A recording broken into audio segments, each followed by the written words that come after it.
When it comes to injuries, a lot of times we focus on the physical aspect. We tweaked our shoulder, we hurt our back, we blew out an ACL. But when it comes to tweaks, injuries, and surgeries, there's more than just the physical aspect. There's the mental aspect here as well. Yogi Berra once said that baseball is 90% mental, 50% physical. Now don't try and do the math at home because it doesn't work out. His point was that the power of our brain to process things is more powerful than our physical one. And so to put that in perspective, think about this. How many times if you smelled something, the smell of wood burning, your favorite meal, homemade cookies, and it triggered a memory of a time, of a place, of a relationship perhaps.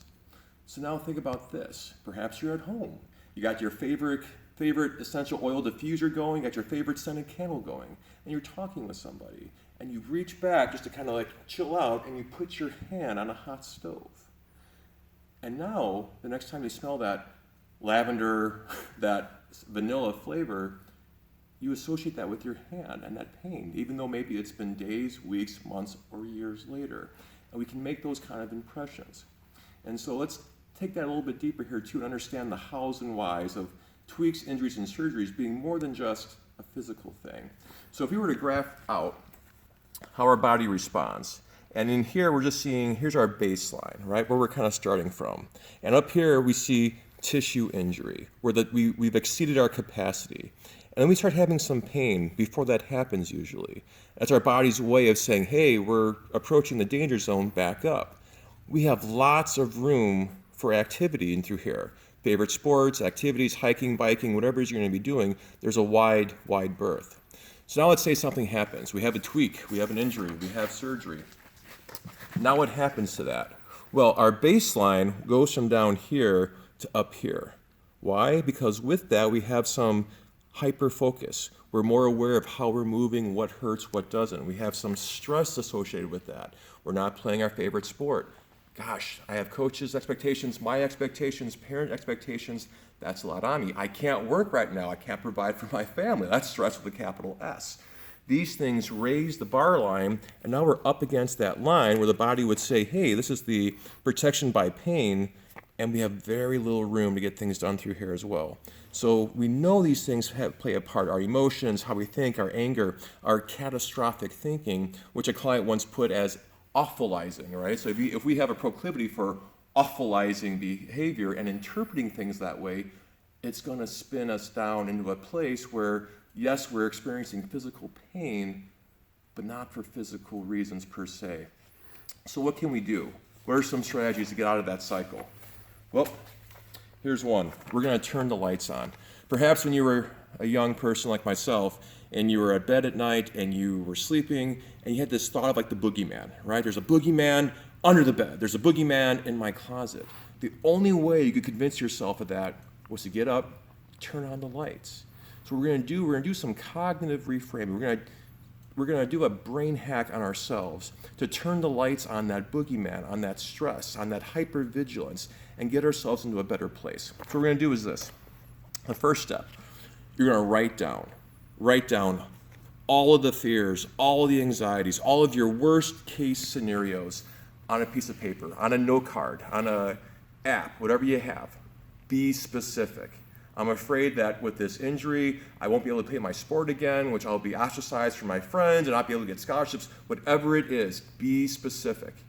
Be detailed. All of your fears, all of your stresses, all of your anxieties.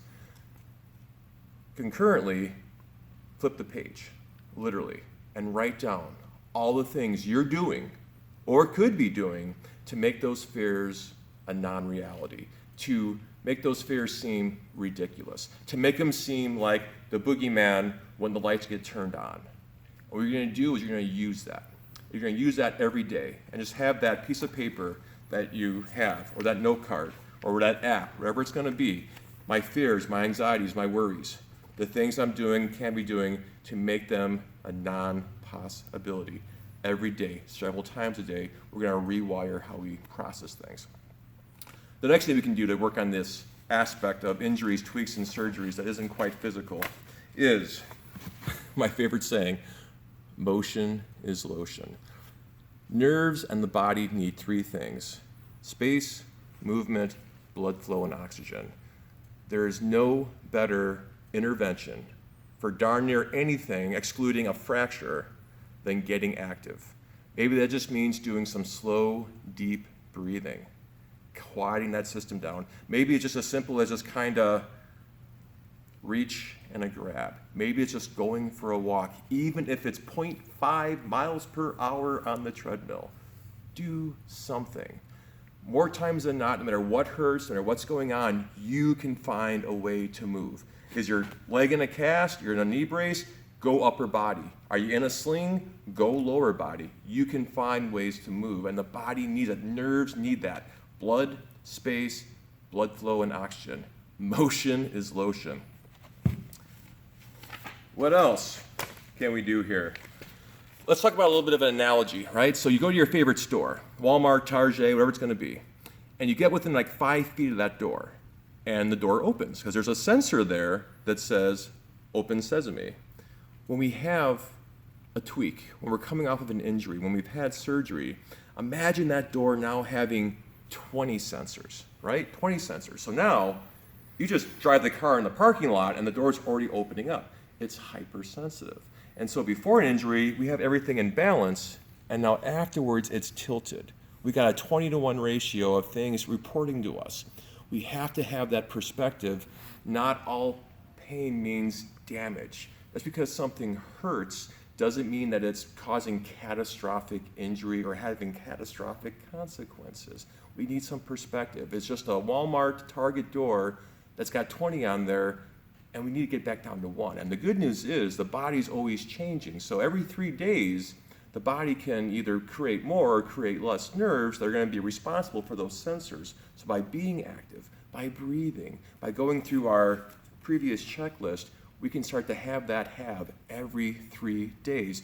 20 becomes 10, becomes 5, becomes 2.5, becomes 1. Don't do the math there either, that still works. And then we're back to having lots of room, lots of space between our baseline and between that pain threshold to do whatever it is you want to do. Get busy with life. Give these things a try.